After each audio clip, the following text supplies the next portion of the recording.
go to the back and play it so you guys can see it, or? Yeah, where you want to move? No, I just wanted to be able to put this somewhere where you can see it. It's just kind of hard because it's a small screen. So Michael owns Massage Customs in Las Vegas. And after taking a class with me, he started doing a little more video production, and they produced this. You ready?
Make you want to get a session?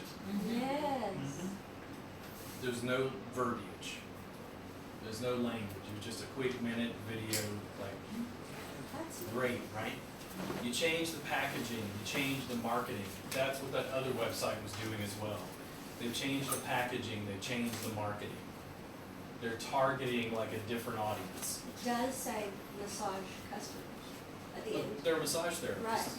Is the other facility full of massage therapists? No, it's full of entrepreneurs who see if they can get around regulation. Now where did you, this is a friend of yours? Yeah, Michael It's in Ortiz. Vegas. in Las think Vegas. that's Michael Vegas. Ortiz, okay, that Yeah. And Michael is one of the mods on Massage Entrepreneurs. That was how we originally met. He was posting like informational content and stuff on there. It was really interesting. So there's a marketing challenge, and consumers have absolutely no idea what Thai massage is. Period. End of story. When I started the U.S. Thai Massage Group years ago, it was because I wanted information about what was going on in Thai massage in the U.S., and I decided there was nothing going on. Because that group right now has like 1,000 members, so there's very little conversation. There's teachers arguing about tradition, and there's teachers arguing about my marketing and whether they think it's ethical to teach people online. But otherwise, Thai massage doesn't mean anything to consumers. Massage therapists starting to know what it is, and typically they'll say it's stretching. Typically, that's what they'll say. So, for you guys, what challenges do you have with business-related stuff? We talked a little bit about like social media marketing yesterday. Do you have any issues, challenges, your practice, packaging, rebooking, website? Actually, I was going to ask yesterday, how about like the demographic that's not active on social media? That's not active. Maybe they have Facebook, but they're not using it, utilizing it every day. What kind of demographic? Family oriented, busy with kids. That's Off kind of the the community grid. that I use email. email. Yep. But are you talking about retaining or finding Reaching new out, clients? finding new clients, kind of in that demographic. I actually have a lot of clients that are not on social media. Yeah. So I use Vagaro as my booking system, Okay. and their email and their text is on there too. And part of the system is that you get 1,000 emails per month. And whenever I have a special, I do all my social media blasts, and then I do an email blast. You do like this follow up email, things like No, I similar just to that. do one email, and they end up contacting me.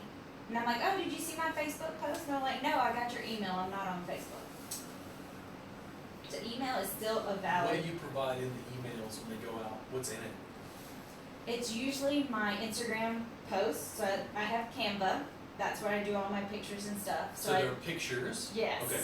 Pictures, text, information on how to get in touch with me, description of whatever the special is or whatever that I'm doing that's special. Yeah. And the Instagram post, I post on Instagram, I'm on business page, so automatically post to Facebook, and then I take that post and put it in the email in Vagaro and send that email out. Cause I have a lot of, clients that are like 65 plus and they're not on Facebook, so. But email So is still if you're valid. marketing to 65 plus, and we'll assume 65 plus is not on Facebook, you don't want to use Facebook ads Sure. because they're not on that platform. Yeah. Mhm. Then the question is, where are they, and how do you find more of them? Mhm. And then you have maybe younger people that are trying to be off the grid as much as possible, no TV, maybe no internet, service homeschooling your kids. Depends on who your market is. Yeah, So are you asking how to target those Yeah, populations? I mean, yeah, I do utilize email. I use Acuity, which has that function Mhm. of follow up email, and I have those things. But yeah, I was just thinking, like outside of social media, what other, and I've been just relying on traditional media. Physically. So I'm moving away from social media because I don't think the population you're talking about is necessarily on social media as much. Right. Where are those people? What group? They're Organization? Age range? sure, yeah. Where are they? Pilates studios, memberships, Mhm. the gym. Yeah. And the thing is, if you go in and do a demonstration at a local yoga studio, He does in here now. what do you think is going to happen? yeah, I got one. Yeah, getting new clientele. And it's like, it might just be a couple, but hopefully those couple of people talk and they have friends. But you'll have to continue to do some sort of live interaction to give them some value, right? For sure. Because now you gotta get their email address, because it sounds like Yeah. maybe they'll use email. Yeah. Yeah. And then you figure out, like, is your population maybe in a nursing home? No, it's generally 30 plus, 30 plus. 1 or 2 kids. Yeah, that's the general area. But Trying to figure out, like, what would be a way. I don't think that direct mail, you wouldn't be able to figure out how old people actually were. I've tried. Yeah, I thought about every door direct marketing at the location. Door hangers? Not door hangers, but actually with the U.S. Postal Service. Yeah. It's not that costly, and you just have to create the material. Mhm. Sure. Be within the guidelines. So people get something in the mail, what are they gonna read? Something's visual. They have a nice picture. Sure, yeah. And they're gonna work with you, so you want them to see like a picture of you, at least in some form, right? That's how they did And then get it's you. like, what is he offering? Yeah. I would say probably a discount of some sort to get them to pay attention to begin with. Open the door, right? Yeah. So if it was just text, are they gonna read that? Mhm. Yeah, especially when they'll think of it as just junk mail. Like, what is this crap? Mhm. Junk mail. I have It's little, gotta stand out. Yeah. I made little postcards on Vistaprint that has my bio and my logo on one side, and then on the other side I have like a little sampling of my menu on it. And I hand that to clients and say, hey, if you refer 4 people to me, here's my menu. Nice, yeah. So you don't have to field any questions from them. My email, all that kind of stuff's on there, and that word of mouth has helped me a lot, get referrals and. So you could put that in the room too for Yeah. clients that to pick up. I after put the it in session. coffee shops, I put it in McAllen High School. Like, they don't let you like put things in teachers' boxes, but they do like have a board there that I went and put a couple of cards on. People's Pharmacy has boards in Yeah. everyone too. Yeah. You can always throw your cards on there. Do you work with men or women? Mostly women for the most Mostly part. women? Find a hairdresser. Yes. You talk to the hairdresser, find out what their age range of Give them a clientele free is. session, yeah. Or Here's a like free half session. Listen, if I like working with you, I'll give you a free session every so often. Sure. Can I put up a thing in your mirror, with like a little photo of me and a little information about what I do? I'll offer all of your clients an initial discount to get a session with me. Yeah. And they go, what is this guy? I'm like, oh, he's a friend of mine. He does wonderful work. I've had it. He's awesome. And they vouch for you. Yeah. It's your age range. If they're getting their hair done regularly, can they afford what you do? Oh, absolutely. Yeah. Target. Yeah. Target. How much does it cost you to do that? Nothing. Almost, yeah, almost nothing. Almost nothing. That's the sort of like creative marketing you have to deal with. I've done a lot of combinations of those. Yeah. Just thinking more outside the box, It's more challenging when it's not on social media because I'm a little more versed in that. Like how to reach out to people there in that specific like niche. When you're dealing with in-person stuff, you have to go where they are and shake hands and rub elbows. I'm not as good at like impressing people that way. They're like, why did the dude from the Big Lebowski just walk in? Like, oh, who's this guy? Make sense? But on video, I'm like, hey, I'm Robert Gardner, and I love what I do, whatever, Yeah. it works well. You have to define where your target is and how do you most cost effectively get their attention. Does it give you anything to work with? I'm sorry? Does it give you anything to work with? Oh yeah, yeah. It's just finding the time and energy and just to get out there. Yeah. Try Sure. all the different venues. but- So if you if you hit a hairdresser a week, you went to a salon, they don't have massage therapists on staff. You talk to the hairdressers. Think about it. Actually, I've gotten a lot of good success going to the salon studios and doing chair massage, hanging out my cards there, and Yep. then Quick. having a deal, and that's gotten me quite a few people. So when you do the chair massage, do you book them immediately for table sessions?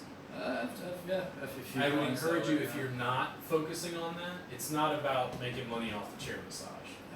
It's about creating regular clients. When you Yeah. create regular Regular repeat clients. clients, that's where the money is. Like this is just to get them in the door. Why do I run Time Massage Jam every week in Austin for 7 years? Get people on the mat. Look, can I just do it, man? Just create mat-based culture, keep it coming in. Students, clients, potential clients, friends, colleagues, people who share stuff on social media. Do it, do it, do it, do it, do it, and eventually the spas go, let's do trainings. And that's what you have to keep doing. You have to keep working at it. I don't mean you have to do it every week. I mean, my marketing is a little bit different than yours is. My target market's a little bit different. But you have to go where those people are. Spa parties. Is this? Oh yeah. Right. On location spa parties. Really? She Okay. does hair, skin, Aesthetic. You do massage. Uh-huh. tag team. They trust you more. You're working with a woman. Spa parties in your age range. They sit around. They drink wine. Eat Or cheese. go to a Get a doctor, massage. they have the doctors, dermatologists. They do Botox parties. Botox They do a parties. lot of Botox parties. At a doctor's I don't office. do Botox, but I get clients from Botox parties. Yeah. It's where's your target and like being crafty about how you Well, and they figure can, that out. the people that go to those kind of parties can afford Yeah. a massage easily. Yeah, I was gonna say with the EDDM that you were mentioning, it shows you like the income for that area. The every door direct marketing on the USPS website, you can look based on like Oh, really? what the general average income is for a certain residential area. EDD. Every ETT. door direct marketing. Yeah. EDDM. The idea of sending something in the mail. I've done some postcard stuff before. Yeah. I won't do it anymore. It's not. But it's for what I'm doing. It's like it doesn't mean it wouldn't work for you, but your Sure. population might be using that much more frequently. I assume that people in your age range actually do use social media. They are on Facebook, even if they Yeah. only log in once or twice a week. If you run a Facebook ad to that targeted age range, that's a good thing about social media. You can control all the factors. You can tell Facebook, listen, I only want people from 55 to 65 within this income bracket. That's targeted. EDDM is like who lives in a zip code. That's a little. It's not as specific. Makes sense. I mean, I like social media because it's cheap. How much does it cost me to press a button on my phone? Yeah. Well, some 12-year-old learned about time massage yesterday. I'm hoping in 6 years he'll take classes. Do you guys have other questions about anything business related? Anything? What do you use for video editing? Videographer. Videographer? Yeah, a big, huge pain in the ass. Trying to find people who do what I want them to do, because I have like a vision. Sort of it's like I'm a convert. I'm Paul. I'm going around the world trying to spread the message of Jesus. Other people are like, this guy's weird. He's creeping me out. Like, we don't understand what he does with his life, you know. And when I hire people, I find it hard to get them to have my vision, because they're like, how much do I get paid? I'm like, wrong question. I'm like, I'm trying to build an empire here. You can do really basic editing. People in the massage entrepreneurs group will talk about this pretty regularly. I don't do my own video editing anymore. It's not worth my time, and increasingly I'm doing more live streams and like raw footage. Sure. Occasionally I will get a videographer to shoot stuff. He'll trim the beginning and the end just to make it look a little nicer. Put some little graphics, a little logo, my Instagram handle, something like that is nice. Yeah. But there's a lot of that that you can do extremely on the cheap. Here's what I would do. We live in 2018. Go to Google and you say, what video editing software for beginners should I use? And it'll give you several options. You can watch YouTube videos where people will give you free tutorials on various basic video editing software that you can stack on top of an Instagram video. I mean, people have short attention spans. I can take this full Twitch video, it'll be 3 or 4 hours, and float it on YouTube where people watch it, 3 or 4 hours. Probably not. I'm probably going to cut it into 30-minute segments and have multiple videos. I'll let them watch the whole class if they want, but I'll cut it into 30-minute segments because I'm thinking about their attention span. Sure. Yeah, Okay. yeah. I But use, real- I use the K1 Apple computer, whichever that app Yeah. is. I don't use Apple products. I mean, not that I'm It's against just- Apple, but But yeah, that's what I use to do my videos, and it's Okay. super easy for me to figure it out. So. I'll go check out Apple Google has Assistant. really good installation. so here's what I do. I'm Scottish by ancestry. If I had a nickel, you hear that noise? Yeah. Go to UT in the film department and tell someone, listen, you got 6 months till you graduate. Do you have a camera and like editing equipment? Listen, I'll pay you $500 if you'll produce me so much video production stuff. Or and then give you me a could massage. you could put that on your That's what I would do. you can put it on I know you your use it. resume.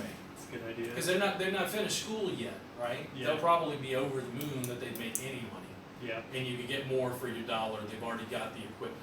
that's a good idea. I'm a big fan of delegation because I got to the point where I couldn't do everything myself. I can set up a tripod and press a button. I'm not a videographer. Yeah. I'm not going to walk around with a camera. It's like it's too much stuff. Yeah. Increasingly, I will delegate if I can. If you just want to do really simple video editing, Okay. you can find options. If you ask in the Massage Entrepreneurs group too, they'll give you a couple of options of stuff people are using, Okay. including examples of their videos. Okay. Yeah. Sales, business, our favorite topic, regulation.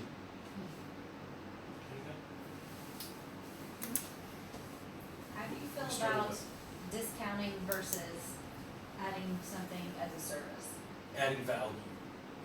not discounting? Discounting is like discounting has taken a bad rap on the massage entrepreneur group. I think as people have like stepped up to the plate, they want to add value instead of discount. Mm-hmm. And I think a lot of it depends on your perception of its value. And the people that want the discounts are probably not gonna be the ones that are gonna be returning customers. So my focus, and I'm always going to go back to that because it's me. My focus is pain management. Do people in pain care about discount? Mm-hmm. The past couple. Yeah. Who's looking for discounts? Groupon. Yeah.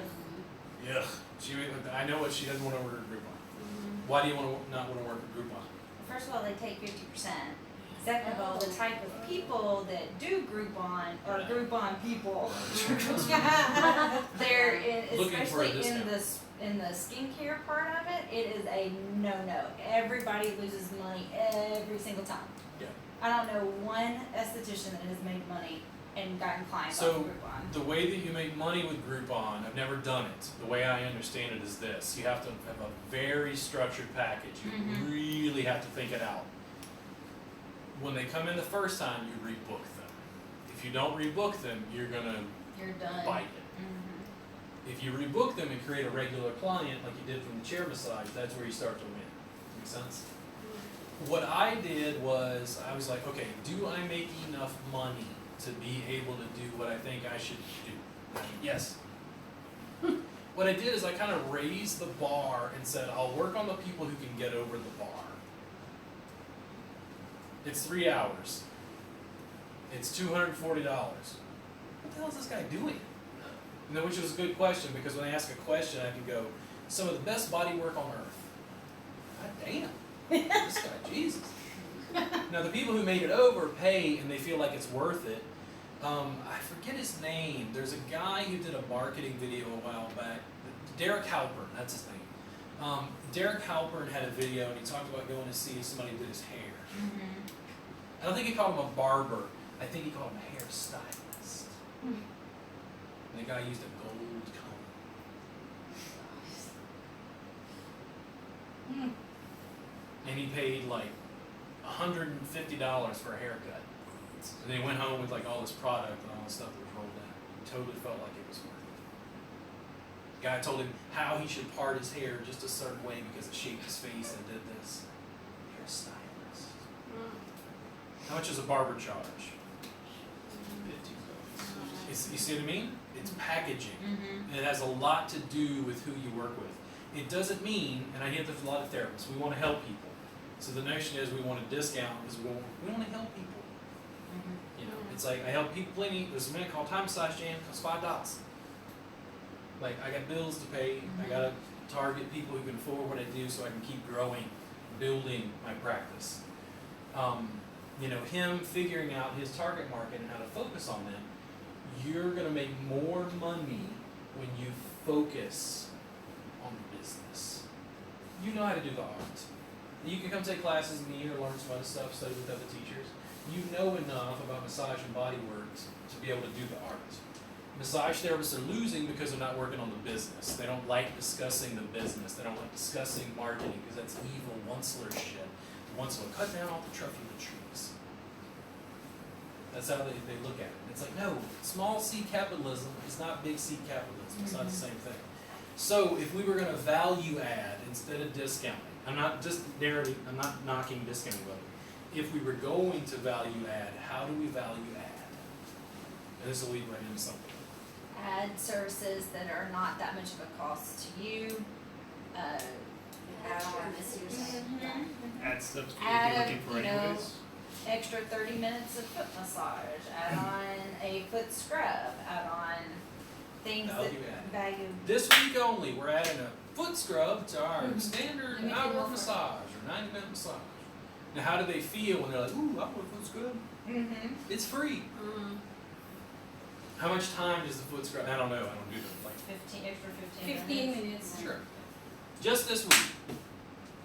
Act now. Little Instagram video. Hey, it's our foot scrub. This is what we're about to do. We're having special this week. Value added.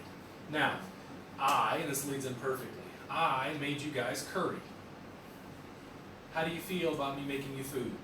Suspect. Now, I guarantee you if I polled you before today and after lunch, that you would have marked a higher degree of satisfaction with your purchase. Yeah. For sure.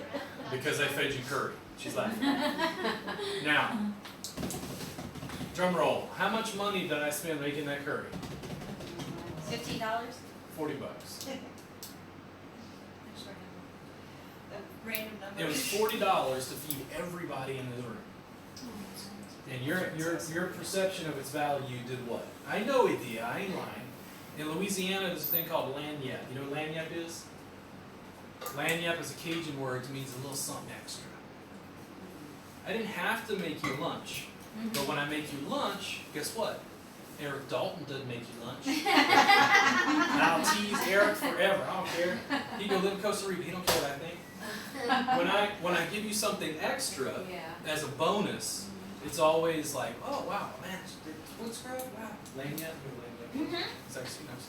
So here's the thing, I order a workbook. So those workbooks are the most expensive retail item that I order. Sometimes it'll be like $1,500 worth of workbooks I order from a company. And every time I get the package, I'll cut open the package, and my workbooks are always good. They'll give me a little pad of paper. The first time I got that, I went, ooh, yay! I got a little scratch pad paper. And if you'd have polled me right then, I paid $1,500, I got a little scratch pad, and I'm like, yay! Because you didn't expect the bonus part. You're laughing. Yes. That's what you have to do.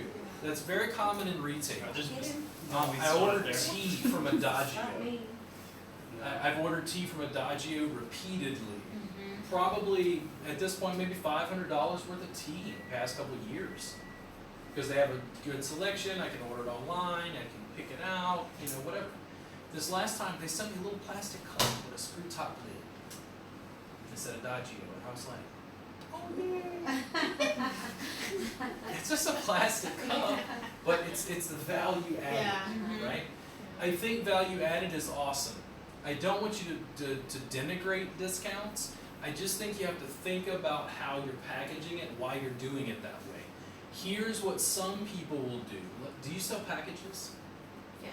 Do you sell packages at a discount? Yes, they do. Understand. So what's the logic behind selling? So like an hour session costs how much? 88. 88? Yeah. And then if they buy a package, It might be just a little more. I don't know. It really depends on what you're getting. Get Vichy or foot scrub or something. But they'll run like different little specials for the Yeah. holidays. so let's say you sell a 10 session package of that same hour session. Do you give it a little discount? Right. Yeah. So a lot of people look at it like they're giving a little discount for like regularity, repeat business. Exactly. Do you guys sell gift certificates? Mm-hmm. I do not. I'm a pariah in the massage industry because I refuse to sell gift certificates. And they're like, dude, you're missing out on free money. I'm like, people don't come to me for massage, bro. They're getting a Christmas special pain relief package. Mm-hmm. Like, Yeah. they're coming to me because they have pain, typically. It's just not, it doesn't work for my marketing. The other thing is, if not you, but somebody buys a gift certificate for their friend or loved one, their friend or loved one is going to come in thinking they got a massage. And then they go, what the hell is this crazy hippie doing? Right. Make sense? Yeah. The gift certificate thing or like discounting doesn't particularly work for me. I just have a flat set rate. Yeah. Now, I'm only charging, what do you charge, 88? Mm-hmm. I only charge 80. Oh, it's at my spot. It's not me. For an Yeah. hour, you're saying. Yeah. But the thing is, I turn one client into 3. Because I'm asking for more upfront, like, soon $40. They don't, like, when we're done, I see them do this. They're figuring out tip. And they're like, do I tip? I'm like, huh? And they're like, do I have to tip? I'm like, no. I mean, if you want to, you can, Yeah. but it's not, you know. No, now here's what happens. Every time, and I want to say this very, very clearly, I didn't discount unless it was in the beginning, and I started way low. Whoa, I don't even talk about what I used to charge.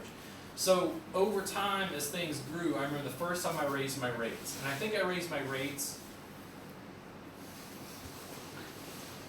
by like 20 an hour or something. Or it was like an hour and a half session went from like 60 to 80, something like that, 90 minutes. When I raised my rates, not only did I not lose clients, I got more clients. Then 6 months or a year later, I raised my rates again. Guess what happened? Same thing. I got more clients. And here's the thing, when I'm charging $240 a session, it is not uncommon that they'll leave me $300. Yeah. And I'm going, they're paying me a tip that was larger than what I was making per hour working for somebody else. Mm-hmm.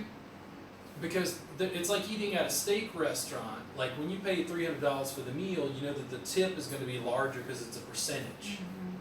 Some people couldn't necessarily afford it, and I go, oh, dude, like I have a home studio.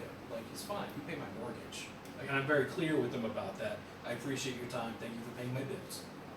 Like I have to keep helping people and pay mortgage so they don't come foreclose on me. Let's beat the banks.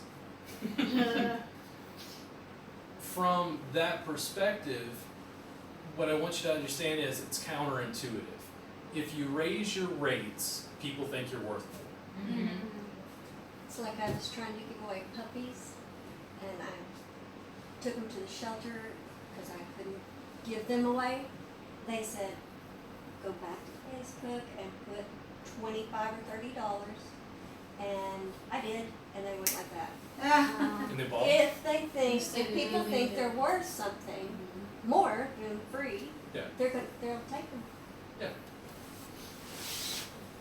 You can discount, but I would discount very, very specifically, Yeah, in like, a very controlled way, So on a if I very want- specific service. right, like if I want clients to my existing client to try the Thai massage. I'll be like, for the next 2 weeks only, I'm looking for 5 of my clients to try Thai massage, and I'm gonna do a 50% discount just for this 2 weeks only, and that's it. You know, my clients, 2 weeks, 50%, that's it, that's all you get. After that, I'm charging.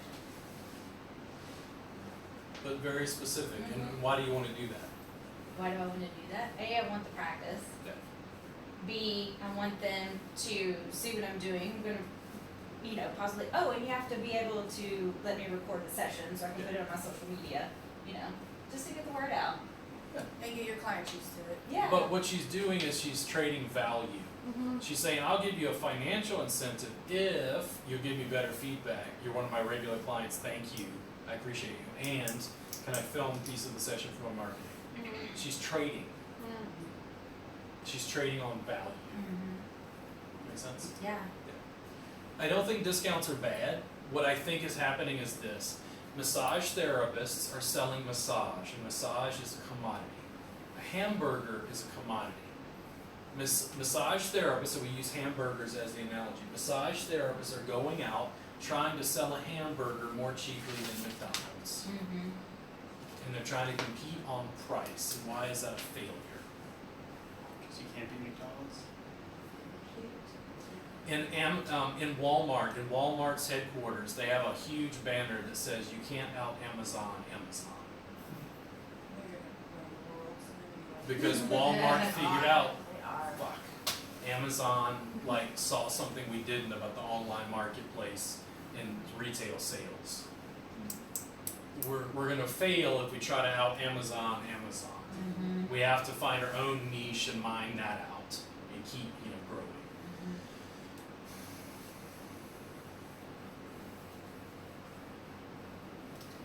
I think running is the short, specific trials to try it out. One of the things I would tell therapists if they take my mat-based class, I tell them this all the time. They'll take the intro class, they love the mat-based work, they're like, I want to do this. I don't even want to work on a table anymore. And I go, okay, so how are you going to transition the clients you already have from table to mat? And they're like, oh. And I go, okay, go to your email list, go to your social media, and tell all of your people, listen, for this month, I will give you a 90-minute mat-based session for the price of an hour table-based. What do they hear? Just 30, oh my God, I got 33 minutes of massage? Yeah. And the students will say, oh dude, the mat work is way easier. Okay, so sell that. Because you got to steer them, that's why you use a discount. You're trying to steer